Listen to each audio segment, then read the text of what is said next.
Hello, everybody. It's Chris from CSSTricks.com with podcast number 2, where we're going to continue on converting this Photoshop mock-up into an HTML and CSS website. We started off in podcast 1 with basically the body and the menu. So let's look at the web browser window here. This is what we got. The header with nothing in it. So you see these rectangles here. This is where we hope to put those menu items. So that's the very next step, and let's just get down to it.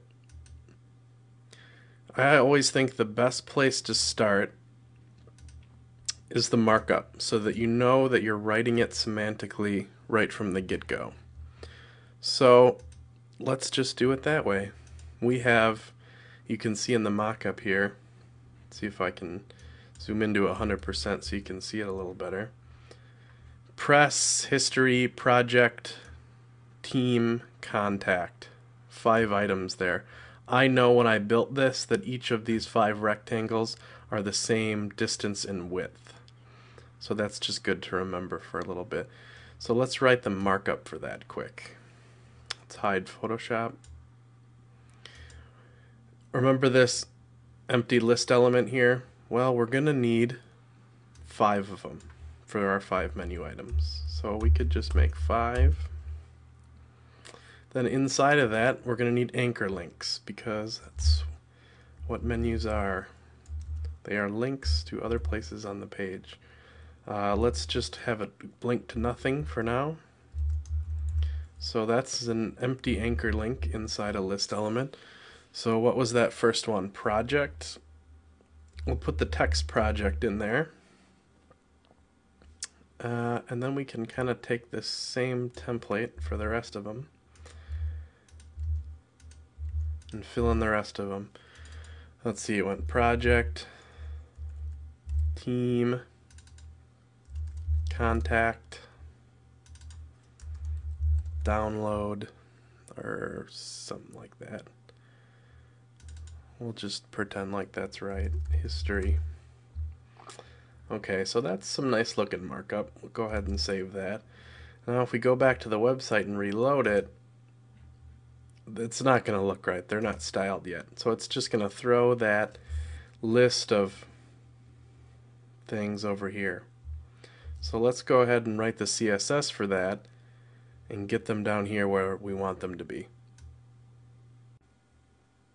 Okay, so here we are back in our CSS file. Starting to style these links from the unordered list that we made. You can see over here. We know that they're going to need to be block level elements so that this whole rectangle can be a nice clickable area. We know that they're going to need to be probably floated left so we can get them horizontal. And we know that they're going to need to get pushed down a certain amount here. So let's just start with that. Let's specify specifically these things. UL with an ID of nav, a list element, and an anchor link. That's how we can specify this. So, like I said, display, block. Anchor links by their nature are inline, and we want to make them a block. When elements are blocks, they can have widths and heights, and they have automatic line breaks after them. So it can, instead of an anchor link just being this tiny little area that the text occupies, we can give it a specific width that it will obey. So let's do that. The width of those rectangles from Photoshop happen to be 130 pixels, I'm pretty sure. Then they need to be floated, like I said, to the left so they can go horizontal. And we need to push them down for sure, so we'll give it a margin top. I'm thinking it's going to be at least 150 pixels. We can always adjust this. That's the beauty of this. Yeah, well, let's just see where we are with just those. Reload the page over here.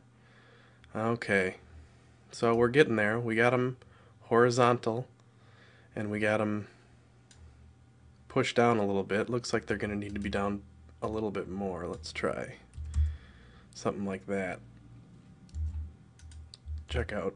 Yeah, that puts them right about where they need to be. But obviously they're not in the right place, and we're getting these dots up here. That's natural for list elements. We're just going to have to turn that off. We can do that right up here. List style.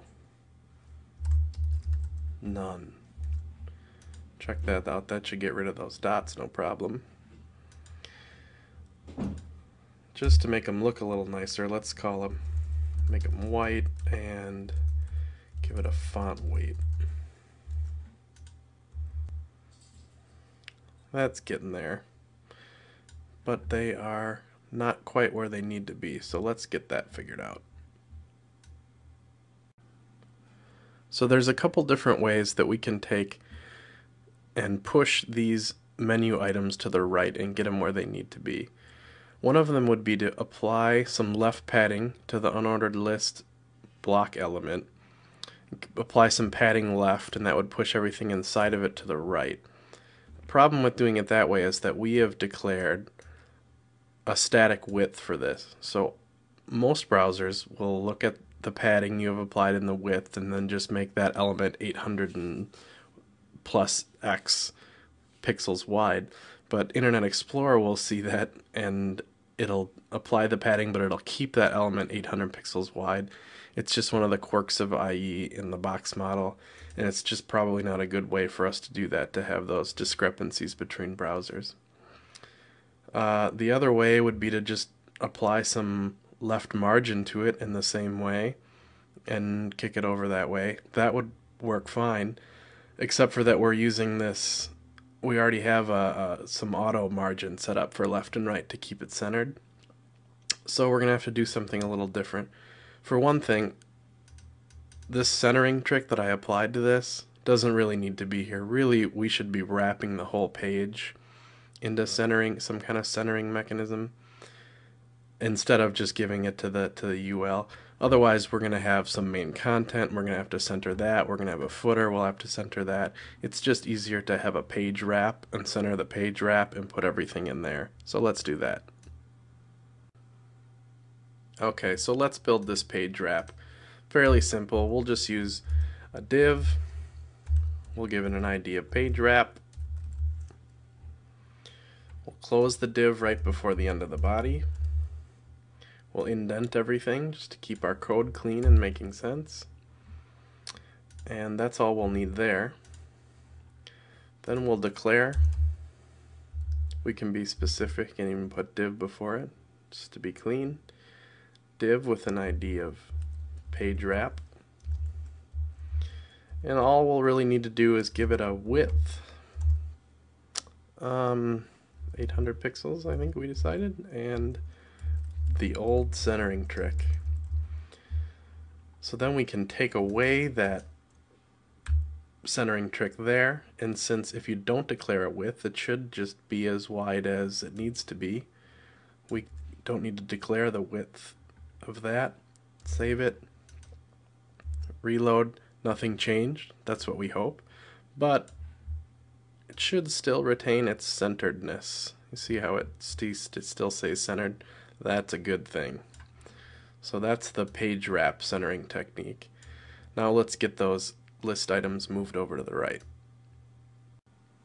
Okay, so now let's push those menu items to the right like they need to be. Now that that width is gone, it's less of a concern to apply some padding left. So let's apply it, reload, and beautiful. And push those menu items right where they need to be in there. Let's just, to further style them a little bit, actually give our list items a size. You see, we declared a font size, but we didn't really get too specific about it. So let's just call list items in general on this page. Let's start out with 1.0 ems, which with a 62.5% font size in your body, that makes 1.0 M units 10 pixels. So that actually might be a little small, but let's just see what it looks like. Yeah, no change at all. So if we bump that up to 1.2, save the CSS and reload, yeah, that's just looking a little meatier and nicer. And let's say we want to get rid of those underlines underneath. Let's just come down here and say text, decoration, none, and reload, and that'll get rid of those. Okay, looking good, looking good. Maybe we ought to give a hover state for them so you know that you're rolling over them. That's easy. Come down here, unordered list, ID of nav, a list element A, and then the hover state. It's usually a good idea to also declare the active state as well. Nav li A active. The deal with active is like you can tab to things on pages on websites. See how you'll come down here and certain things will get highlighted. If you tab to a link, that's different from a rollover. So you might as well, have the hover state and the active state, like you can think of it as the tab to state, be the same. So that's what we'll do here. And we can do anything we want really, but we'll just keep it simple and say that we want the color to change to yellow. If we reload, that's what will happen there. Pretty good. So I think what we'll do is throw some default copy into here and then go down and build the footer.